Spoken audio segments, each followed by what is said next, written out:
Born in India, Lord Meghnad Desai is a member of the British House of Lords and an emeritus professor of economics at the London School of Economics, where he taught from 1965 to 2003. His book, Marx's Revenge, The Resurgence of Capitalism and the Death of Statist Socialism, stated that globalization would tend towards the revival of socialism. His other books include Rethinking Islamism, The Ideology of the New Terror, The Root to All Evil, The Political Economy of Ezra Pound, and The Rediscovery of India. We have him with us today in conversation with senior author and journalist Kaveri Bamzai and chief reporter of edX, Daniel Thimaiya. Lord Desai, the book takes us from your life in Baroda as a young boy to a newly independent Mumbai, lively Mumbai. Then it takes us to Pennsylvania, it takes us to Berkeley, it takes us to London in 1965, at the height of every movement, every youth movement you could think of. And it also brings us back to the Delhi of the 70s and the Delhi of the left public intellectuals. So there's so much to talk about, but I'd like to go straight to the Delhi intellectual. And I found that you have a very interesting way of describing him or her, especially the Delhi left intellectual. And you say that a relationship with power is very complicated. It's less ruled by rights and liberties and more to do with power. Talk a bit about that, Lord Desai. I found it quite fascinating because it continues to be so, perhaps. You know what was my experience, since I left India at 21, Yeah. my experience as an adult started about. And if you were on the left, generally speaking, if you were agitating, you were always away from power. Right. Power was the other, and you were trying to do something. I wasn't necessarily trying to come to power because I wasn't in that kind of politics. But so when I got to Delhi, several times, first in 65 and then onwards, it was always very puzzling that in Delhi, almost everybody thought they could put you in touch with the prime minister or Right. somebody high. And when I spent 1 year there in 71, everybody was left wing in Delhi School of Economics. Yeah. And then they all thought, they had access. As I described, someone said, "Oh, Ashok Mitra has sold out his Naxalite principle." Now, Ashok Mitra was chief economic advisor to the government of India. Now, how a chief economic advisor could have Naxalite principles, truly or not, and be up there? It was not a Marxist government; it was a Congress government, for God's sake. But people had this delusion that they had to be really extreme left wing. And whenever discussion took place of Indian economic problems, they always used Soviet Russian examples. Kulaks. Right. Kulaks. Farmers were not farmers, farmers were kulaks. Hmm. And there was a Stolypin solution and this solution and that solution. Bukharin. And, it was like they were all pretending to somebody else. Hmm. Now in America, where my first experience, being left wing is all about race questions, which was in your neighborhood, Right. Poverty. And it was basically the idea that the radical was the underclass trying to help fellow underclass to go forward. Right. And it's going to be a long struggle. And so I was very puzzled that, especially in universities, in Delhi School of Economics, not so much Bombay where I had studied, Delhi, everybody thought they were in touch with power. I was twice asked, Right. who would I like to be in the cabinet? And I thought, I don't know. I could look up. Why are you asking me? And I found that fascinating because do you ascribe the sort of backlash that led in a way to the BJP coming to power especially in this avatar in 2014, which you predicted quite accurately, which is another of your great characteristics. Do you feel that a lot of that had to do with the selling out in a way of the left liberal? Yeah, in a sense, in you know, one of the problems was about the left, that they really thought about India in foreign terms, and so inherited foreign concepts. There has not been a single Indian Marxist theorist whom anybody reads, except Kosambi, who was a historian. Right. I mean, India doesn't have a Ho Chi Minh, India doesn't have Mao Zedong. They have all people. And the fact that people did not take caste seriously, or religion seriously, no, not just Hinduism, they did not take religion seriously. Right. In a society which was deeply religious. Right. And defines people's identity. And even Congress, all the Congress had a very religious sort of understrata. Nehru more or less sidelined anybody who, I mean, there's a lovely thing about Rajendra Prasad wanting to go to the Somnath restoration. Right. And so Gopal says he was a medievalist. We didn't know where he had got his medievalist tendencies. But come on, he was going to, restoration of an old temple would be a glorious thing in any country. It doesn't matter whether it's secular or not. Right. But this was alienation, complete alienation. And so there was an empty space where the BJP moved in. Absolutely. Lord Desai, for you as an intellectual in India, in the West, you're clearly identified as a left liberal, you with the Labour Party as well. But in India, they find it very difficult to pin you down, because you don't take the usual positions expected of. Yeah. In India, you have to come in a complete package. Right. You're either one thing or you're another. You're not capable of independent thought. Right. You're not thought to be capable of independent thought.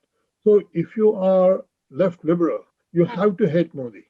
Right. And you have to love Rahul Gandhi. I mean, this is even more difficult. But I think people don't understand that this left liberalism, so-called, is very hollow, because when it was in power, it did not actually do very liberal things. Right.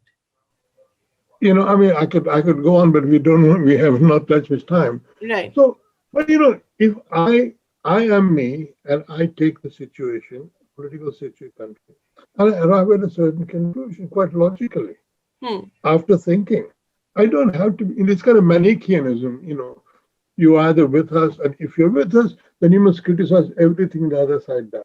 I mean, I remember once I won't name her, but we had JNU economists came to Delhi. I came to London and gave a paper on poverty, and I was discussing, and I said, what a lovely paper it was,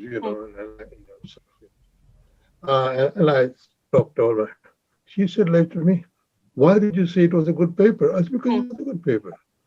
I don't believe that just because you're GNU and I'm not GNU, everything you do is bad. Living in the West is a very different culture. You can admire your opponent. You can see the good things in people you don't agree with. You might even adopt some of their ideas. Right. There's no caste distinction. Then you don't get shoot by right. by going and eating in their place. Right. So I just laugh at it. I just stop worrying about it. Right. If they think I'm not left liberal, they don't think I'm left liberal. Who cares? That is no. So I hope that more people would be like me. Right. Just But think for yourself. the intellectual tradition in India has somewhat sadly lacked a proper conservative right-wing thought. Would you agree with Sure. that? Absolutely. There is no what we call liberal thought in India. I mean, I think it's Jyoti Rao or somebody has written a very, very interesting book about it. See, because in a sense, there is no individualism. You always belong to something. You're jati. You're Right. defined by your jati, and especially after Mandal. Your jati is now stuck because it is the value. It's the one thing of fact that you're downtrodden is so valuable. You don't want to be not downtrodden. Exactly. Everybody wants to be downtrodden, and Right. so individualism, as we have in the West, is not known. And again, there's always patronage. Hmm. You're always part of some family, and the attitude towards elders. People come and touch my feet. I said, please don't touch my feet. Hmm. My father never let anyone touch his feet. Hmm. He was very modern. He said, Hmm. none of that nonsense. And I feel all that part of the culture. I just turn away from. And so I think individualism is absent, and so is genuine love of enterprise and money. Hmm.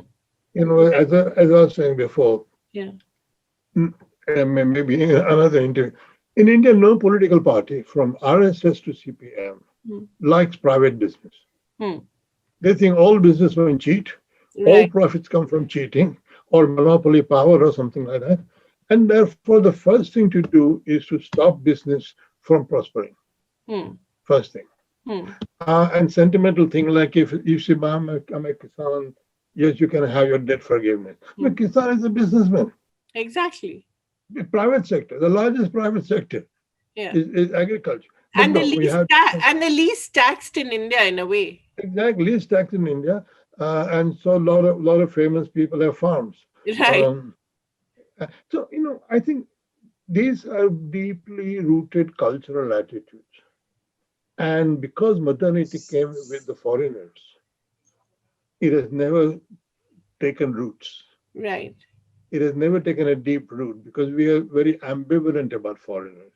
We hate them and we are afraid of them. Right. And we think we are superior to them.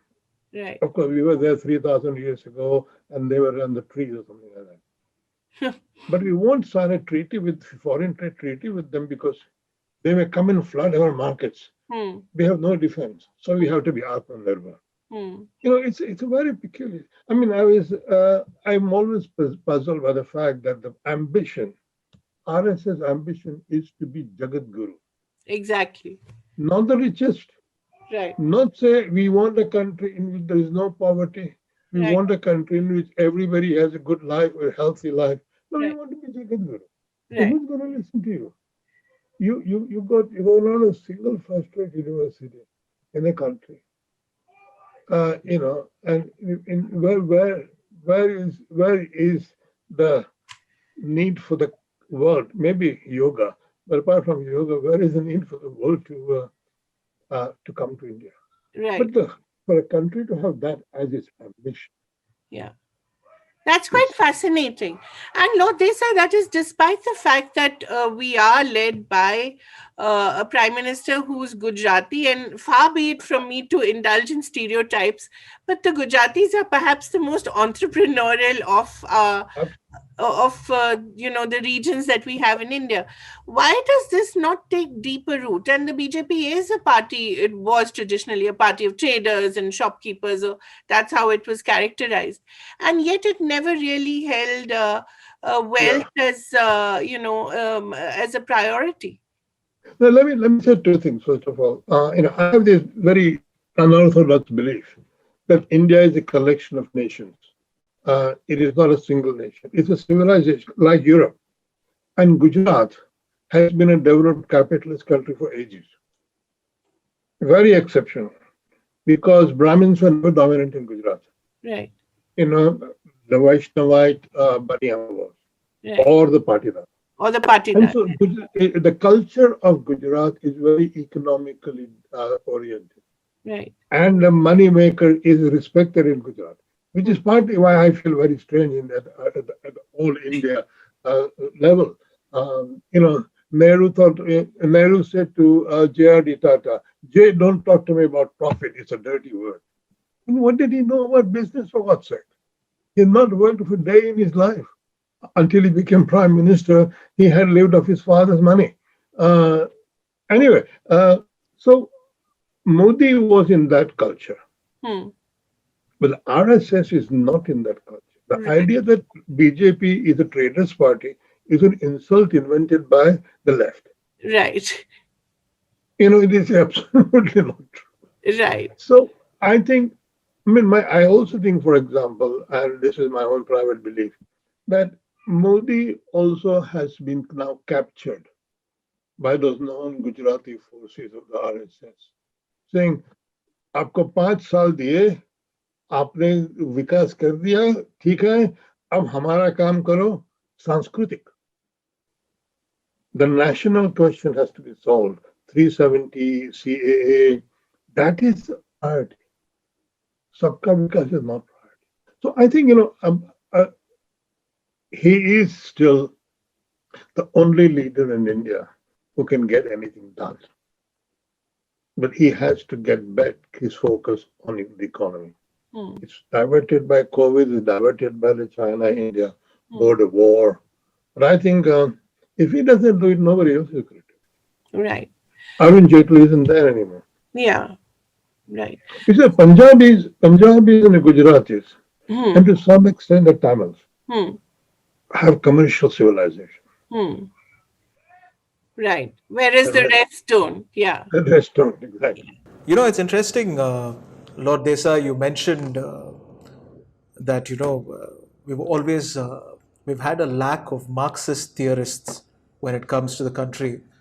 You, of course, have had a love affair studying Marx and Marxist theories for what is it now, 6 decades?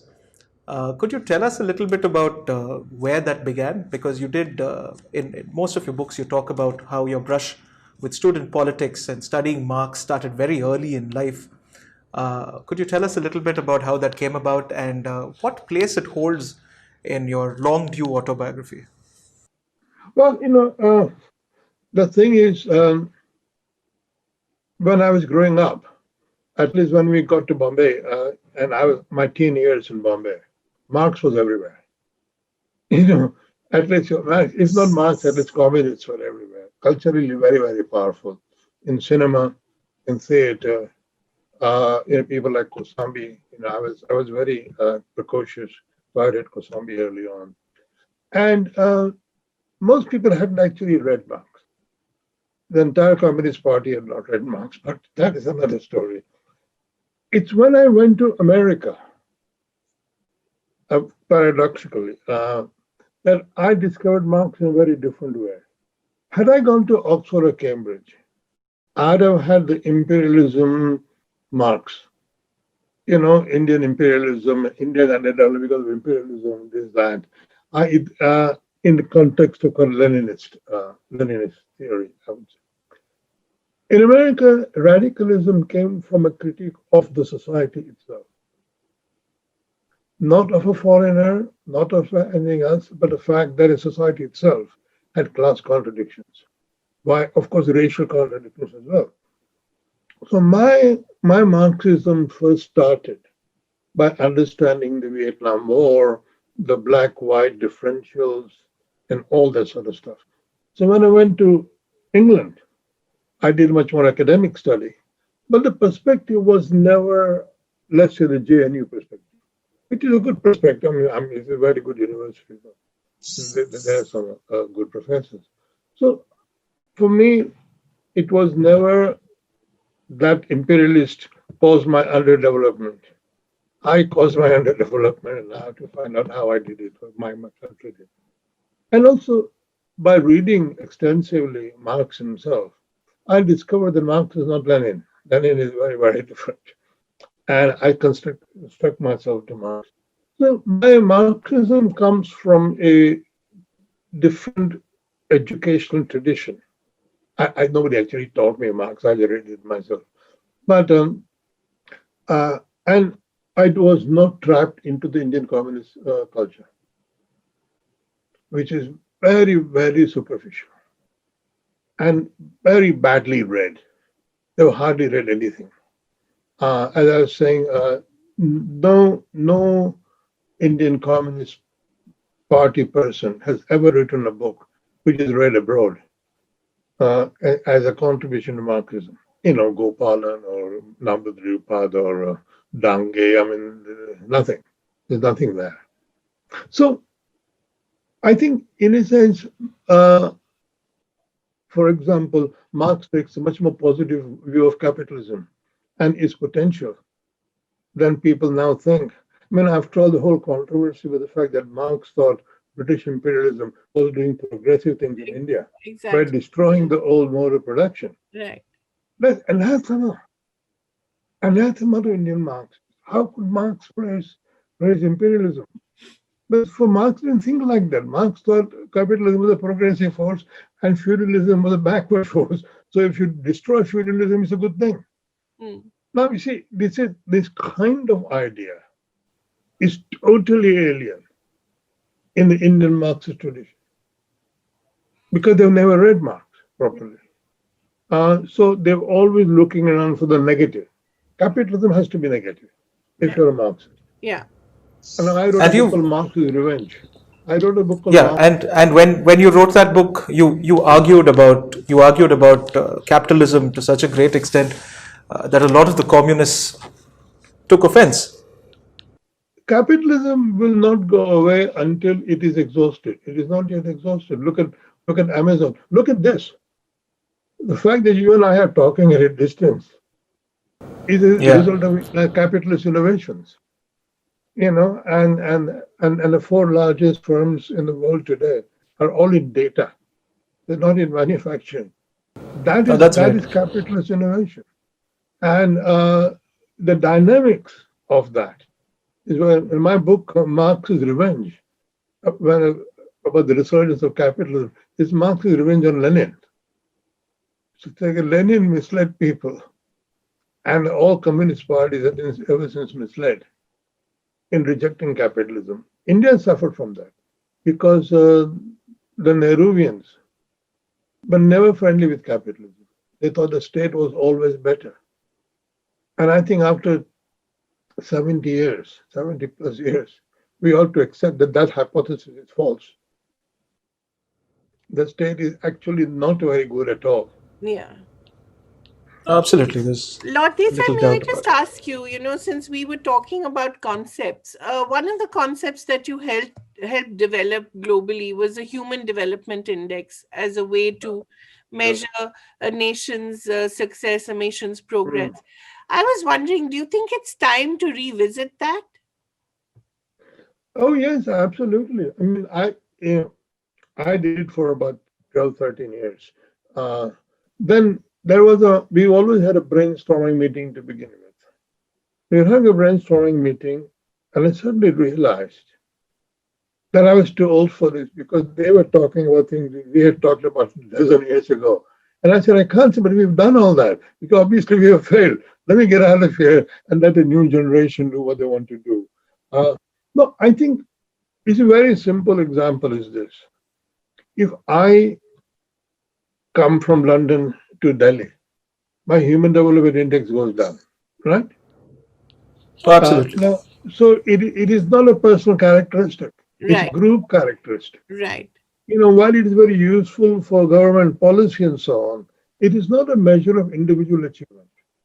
And I remember writing a background paper, God knows, 25 years ago, longer, which is the way in there, saying, can we have a microeconomic human development index measure?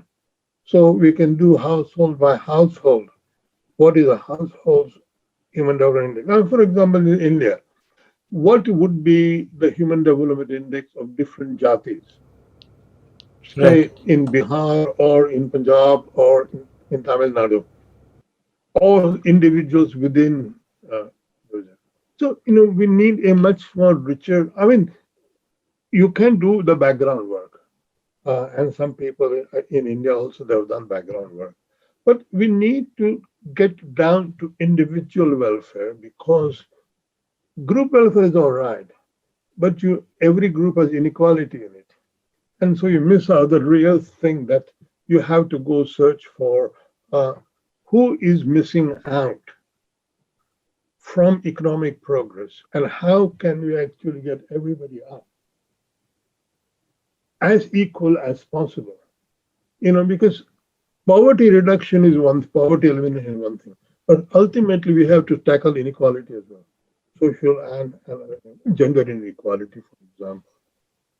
In India, for example, has the lowest female participation rate in the labor force. In And it's Asia, going down. in Asia, Asia. Now that means that we have 500 million people in the active labor force. It could be 750 if women, if women. And so, okay, they're working at home. Obviously, they're working. They're not. They're doing unpaid work at home. But it's a great tragedy that the country is wasting that much human potential, and nobody's doing anything about it. Lord Desai, I just wanted to ask you, there's so much talk currently about this new India that we hear, which is the antithesis of everything that was Nehruvian, which is supposed to be meritocratic, which is anti-elitist, which is all about hard work and not Harvard, as they call it. But there doesn't seem to be any intellectual underpinning to it, although there are some attempts recently by young theorists. What is your conception of this new India? Does it exist? One thing is that Nehru was so dominant in my teenage years, an incredible time. And his attitude were very, very much English. And his whole thing about Fabian society. He had to discover India because he didn't know anything about it. And he had to be in jail to discover India. Because in a sense, his whole background and so on is like that. And he really found it very hard to deal with religious people, or Hindu religious people. And so he created this culture in which basically to be quoted in the Guardian or the New Statesman was the thing. We valued ourselves by how the British or Americans thought of us.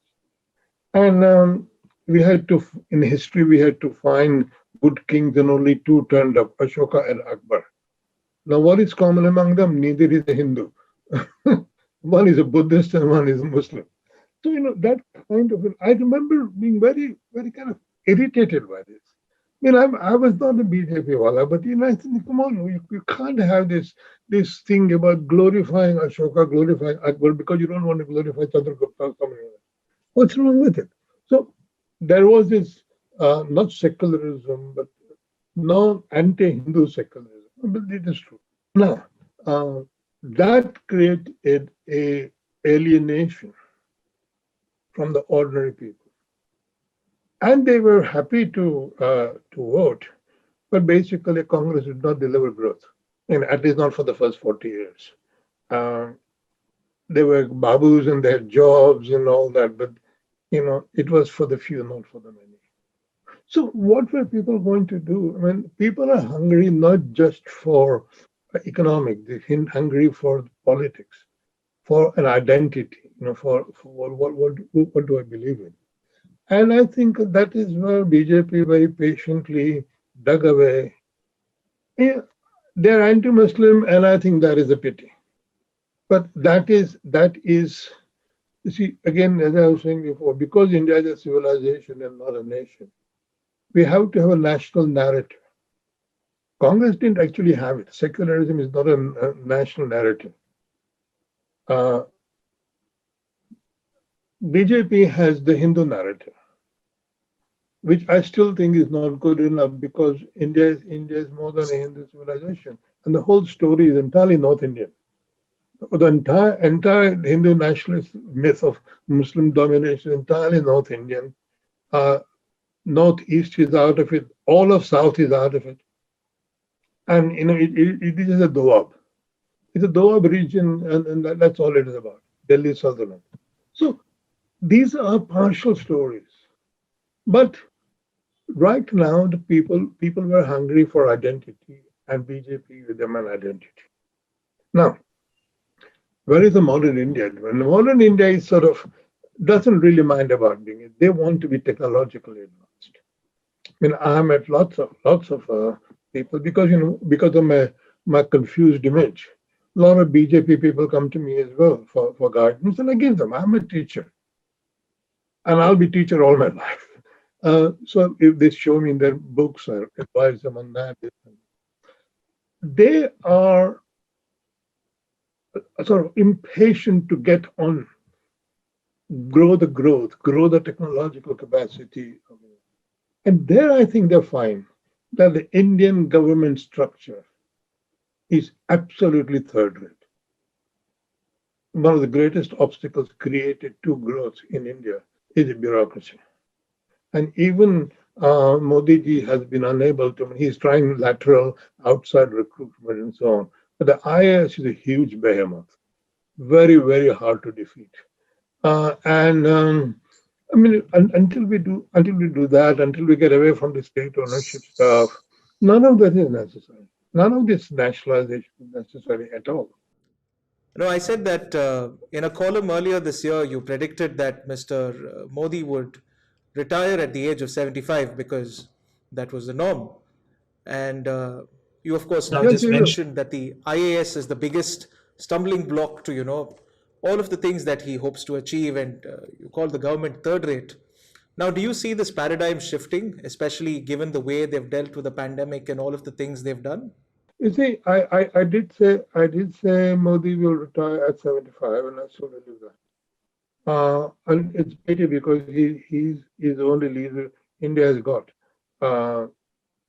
Sad to say, but there it is. And he will not accomplish what he set out to achieve. Okay, I hope I'm wrong. Modi 1.0 was very, very good.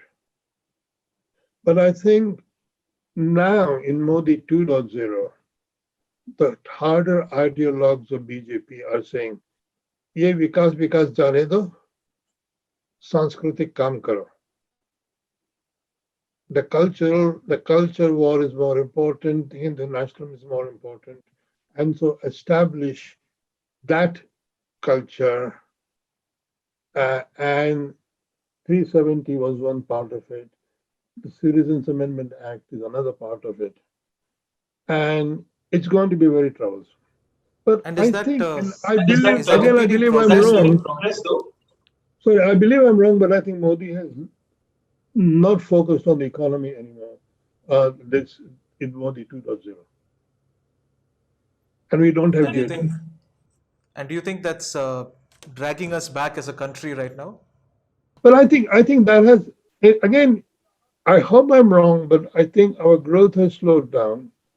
Our credit markets have been destroyed. And while the labor reform was a good thing, agricultural reform is also a good thing, very, very much worth doing. The credit market has been destroyed and nobody has fixed the credit market, and the growth is not reviving. Now, so I'm puzzled. I think every day about Indian economic growth. I'm sitting here, I think I worry about it. And to the extent that I can see it, okay, I can see the solution, but I don't know how anybody is going to implement the solution. What is the solution, Lord Desai? What is the solution, Lord Desai? Well, I would first of all actually fix the credit market. I say the credit market because part of India is a developed country. This is a modern Western country in which bank credit is very, very important. And I think unless we fix that, unless we denationalize all the banks, and we have a financial controller, not the Reserve Bank of India, but a proper financial controller of credit. In India, if I lend you money, you'll be perfectly entitled never to repay me because you'll find a variety of law courts to run. So why would I lend you money? So lending is very expensive, borrowing is very expensive. And profitability is not that much. So we have got into this doldrums. And I miss Arun Jaitley. Arun Jaitley, I could explain to this in 2 minutes, and he would sort of pick it up. And then I think we have to really get a pro-business culture, really pro-business culture, because the hostility to business even under BJP, is very, very good. It's very much a civil service dominated culture in which only the government can do anything right. And most of the time, the Indian government is utterly useless. What can I say? I come from a family of government employees. Had I not gone abroad, I would have been IAS. Yeah. I could have ruled over you. It's been a tumultuous week for you. After 49 long years, you've called it quits from your party, and your wife even wrote in a recent column that with Rebellious Lord just on the verge of coming out or having just come out, it would have been interesting, if this decision had come a little earlier so that you could have dedicated an entire chapter of your book to it, perhaps. Is that something of a mischance for you? Basically, it's a very sad thing. And again, I hope, I not hope, maybe I'm wrong, but Labour Party, when it is in office, it's never happy with itself. The people are always saying, "Oh, we're not doing enough." And then we're in opposition. We certainly go to the left. We went there after 1979. I lived through that period, but we got rid of the hard left. They infiltrate the party and they want to move the party much more to the Leninist left. And we fight them because we are a middle of the road, Democratic Socialist Party. And after we lost in 2010, in 2015, we had Jeremy Corbyn elected, who's known to be on the extreme left in the party. And a lot of Leninist people came in, Trotskyist people came in, and the party went. Now, that's a matter of tactic. We can discuss tactic, hard left, soft left. But the hard left brought an anti-Semitic culture, which is a completely new thing for the British hard left. Different generation, very much influenced by social media, conspiracy theories, and all this. But this current virulent anti-Semitism was there, and the MPs who are Jewish got abused and controlled, especially women were insulted and so on. And I was very uncomfortable with that. But I kind of thought, somebody we will solve it. After our defeat, this report came out by the Equality and Human Rights Commission, which said that we had a culture which tolerated anti-Semitism. And although there were ways of dismissing or throwing people out, that mechanism did not work. It was very slow. It was very forgiving.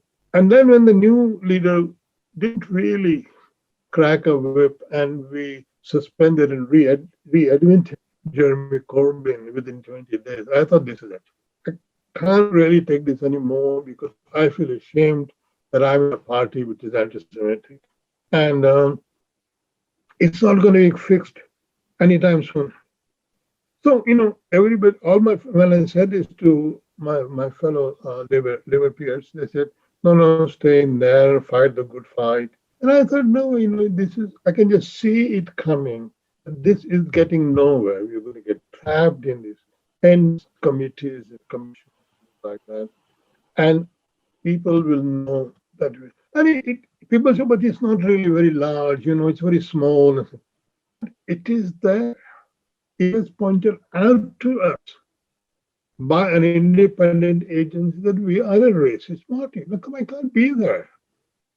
Calling it anti-Semitic is not good enough. It is racism. And therefore, I decided that I cannot be in a racist party. After 49 years in the Labour Party, I have left it. Yeah.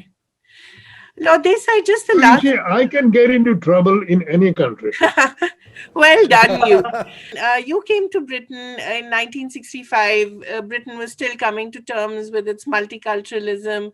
You fought the good fight. You had such a big role to play in the students' rebellion. How do you see Britain now? Do you see it as a country that is not quite sure where it is? It's a multicultural society, but its relationship with Europe is so conflicted. How do you see it now? Well, in most of the time, except this anti-Semitism I mentioned, it's a remarkably tolerant country. And the fact that 3 cabinet positions are held by Indian origin Britishers, or they were born in Britain, but their parents brought them here. And, top jobs, Chancellor of the Exchequer, Chancellor of Home Exchequer, Minister, Home Minister. I mean, and with the rumor that he's going to become Prime Minister. Yes. Now, I always say to Indians, when do you think a Nigerian will become Prime Minister of India? Right? Right. So, this is because, yes, of course, there is inequality. Of course, there is some deprivation. And there is no doubt that. But there are deprived white people as well as deprived black people. I mean, but the thing is that there is achievement. And there is, I've been in a party which has fought for this. A part of my 49 years was fighting for this. And even the Conservative Party has overcome its old prejudices. John Major was very good on that respect. He had grown up in Brixton and he was absolutely the completely non-racist Prime Minister, and his whole culture changed. So I think, from that matter, this is a very tolerant country. I'm very happy in it. It is a former empire, so it is no longer as glorious as it used to be, and it hasn't quite realized that it is not a great power anymore. And so it is adjusting to be a medium level power. And that's the Brexit was all sort of a little tantrum. And you're going to suffer from it. But we'll see. And I just wanted to end with this last image that I have of Donald Harris and Shamla, and you knowing them at Berkeley, Yes, indeed, and yes. seeing a little Kamala grow up. And of course, she's Yes. now the vice president designate. Must be quite something. Yeah, absolutely. It's very kind of strange because I remember when she became senator, I tried to contact her. I didn't get any reply, and I said, fair enough. What is it? I had seen her when she was 1 year old, and I know her parents, but of course with them I lost contact, and of course Shamla is no longer there. But one thing I must say about Shamla, more than about Kamala. Shamla, despite being a Tambram, brought her daughter to believe that she was a Black American, which is very difficult for Indians to do. Indians don't have that consciousness. Our consciousness is elite consciousness. I always wanted to integrate with the majority society in America. I did do something for the civil rights movement, very small amount, but my consciousness was I was on the other side. Right, of But course. Shamla was amazing because she brought up her daughters to think, no, we are Black Americans and we have to grow up like Black Americans and fight. Right. That is a great tribute to Shamla Harris. Great. Thank you so much, Lord Desai. Thank you very much. Thank you very much for having me. And hope my book sells. Yes, it will, I'm sure. Thank you. Thank you, Lord Desai. It's been a pleasure.